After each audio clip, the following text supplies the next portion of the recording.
قالوا اني انا معك ممكن نمشي معك.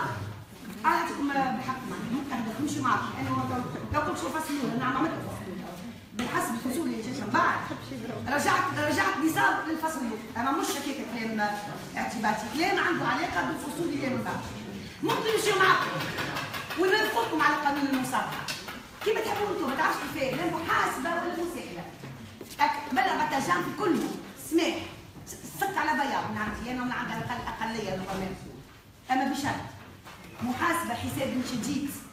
كل من سولت له نفسه الاعتداء على العام بعد 14 جانفي 2011، بعد 14 جانفي 2011 نحطوا تجديد العقوبه ونحطوا لجنه خاصه وبغلاء كيما اللجنه هذيك اللي باش تمثلك في كل ما هو ماضي انتهاكات. ونحن مساج سماح عهد استبداد والناس تحت العصا والضغط والاكراه وعندهم ألف سبب وسبب ونلقاوه، وجل من لا يخطئ ونلقاو الاعذار.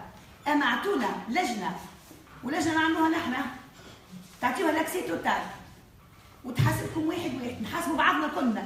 كل من حط ساقه في السلطه من نواب مجلس تاسيسي من وزراء من ولاة من كل من تحمل مقاليد السلطه ايا كان الموقع نتاعو من 14 جانفي 2011 لليوم نمشيو معاهم.